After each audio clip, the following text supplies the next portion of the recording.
حضرت عمر کا زمانہ ہے، آپ جانتے ہاتھ میں کوڑا رکھتے تھے، تو آپ جا رہے تھے، ایک شرابی تھا، ہاتھ میں اس نے بوتل شراب کی پکڑی تھی، گلی کا موڑ کاٹا اس نے تو آگے حضرت عمر نظر آئے۔ حضرت عمر تو موقع پہ سزا دیتے تھے، ہاتھ میں درہ پکڑا ہے تو اس نے دل ہی دل میں کہا مالک عمر کے قہر سے بچا لے، پکی توبہ کرتا ہوں آج کے بعد شراب نہیں پیوں گا، اور جلدی سے وہ شراب کی بوتل بکل میں بغل میں دبا لی۔ حضرت عمر بھی سر پہ پہنچ گئے اور جھڑک کے کہا کہ یہ تیرے پاس کیا ہے؟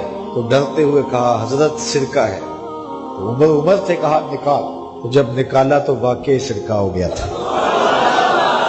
جو رب شراب کو سرکے میں بدلنے پہ قادر ہے، وہ رب گناہوں کو نیکیوں میں بدلنے پہ بھی قادر ہے۔ تو اس کے در پہ کوئی آئے تو صحیح، جھولی پھیلائے تو صحیح، ہم تو مائل بکرم ہیں، کوئی سائل ہی نہیں، راہ دکھلائیں کسے، راہ روے منزل ہی نہیں۔ کوئی اس کی دہلیز پہ تو آئے، اس کی چوکھٹ پہ تو آئے، بلکہ اس کی رحمتیں تو بہانے ڈھونڈتی ہیں۔ بشر حافی ایک بہت بڑے شرابی تھے اور زندگی شراب کے نشے میں دھت گزرتی تھی۔ ایک دن گلی سے گزر رہے تھے، کاغذ کا ایک ٹکڑا دیکھا، اس پہ رب کا نام لکھا تھا۔ یار بندہ گناہ گار ہو بے ادب نہ ہو، گناہ گار ہو بے ادب نہ ہو۔ تو کاغذ کے ٹکڑے پہ رب کا نام لکھا تھا، اس کو اٹھایا، چوما، صاف کیا، خوشبو لگائی اور اونچی جگہ پہ رکھ دیا کہ یہ میرے رب کا نام ہے، اور شراب پینے پھر میخانے میں چلے گئے۔ وقت کے ولی کو الہام ہوا، جا ڈھونڈ بشر کو اور میرا سلام دے، اور اسے کہہ کہ تیرے رب نے تیرے سارے گناہ معاف کر دیے۔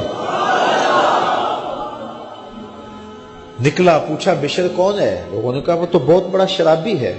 اللہ اکبر۔ گھر پوچھا، کہا وہ شراب خانے میں۔ شراب خانے میں پیچھے چلے گئے۔ وقت کا ولی اللہ شراب خانے کے دروازے پہ دستک دے رہا ہے۔ اندر سے آواز آئی، کون؟ نام بتایا، کہا میں بشر کو ملنا چاہتا ہوں۔ کہا وہ تو نشے میں دھت پڑا ہے۔ ساقی میخانہ نے کہا کہ وہ تو نشے میں دھت پڑا ہے، کہا اسے ملنے آیا ہوں۔ تو اس نے جا کے کہا کہ باہر تیرا کوئی مہمان ہے۔ تو بشر نشے میں ہی ڈولتا ہوا ننگے پاؤں دروازے پہ آیا۔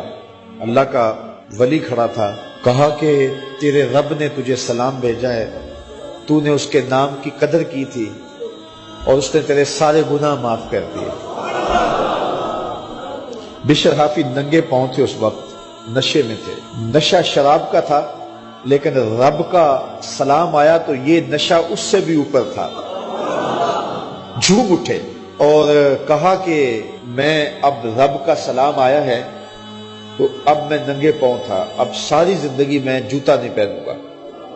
عربی میں حافی ننگے پاؤں والے کو کہتے ہیں، تو بشر حافی کو بشر حافی اس لیے کہتے ہیں کہ وہ ساری زندگی پھر برہ نہ پا رہے، انہوں نے کبھی بھی جوتا نہیں پہنا تھا، زندگی بدل گئی لیکن پاؤں میں جوتے نہیں پہنتے تھے کہ میرے رب کا سندیسہ جب میرے نام آیا تھا، میری جب تقدیر بدلی تھی، میرے رب نے جب مجھے محبت نامہ بھیجا تھا، مجھے سلام بھیجا تھا، پیغام بھیجا تھا، تو میرے پاؤں میں جوتا نہیں تھا۔ تو بشر حافی جوتا نہیں پہنتے تھے، تو رب نے کرم یہ کیا کہ بشر حافی نے گھر سے مسجد میں جانے کے لیے جو راستہ اختیار کرنا ہوتا تھا، اس راستے پر جانور گوبر نہیں کیا کرتے تھے، جانور لید نہیں کیا کرتے تھے۔ یہ بشر حافی کی گزرگاہ ہے۔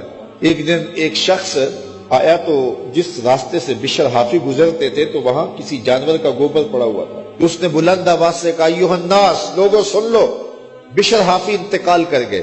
لوگوں نے کہا تمہیں کس نے بتایا ہے؟ کہا یہ گوبر پڑا ہوا ہے، اس کا مطلب ہے کہ آج بشر حافی اس گلی سے نہیں گزریں گے۔ تو جب پتہ کیا گیا تو حضرت بشر حافی کا واقعہ انتقال ہو گیا۔ کوئی سچی توبہ کرے تو صحیح، کوئی اس کی دہلیز تو آئے تو صحیح، ہم تو مائل بکرم ہیں، کوئی سائل ہی نہیں، راہ دکھلائیں کسے، راہ روے منزل ہی نہیں۔ کوئی جھولی تو پھیلائے، وہ تو کریم ہے، اس کی تو رحمتیں آواز دے رہی ہیں، یا ایھا الانسان ما غرک بربک الکریم، او بھاگے ہوئے انسان آجا پلٹ کے، تیرا رب بڑا کریم ہے۔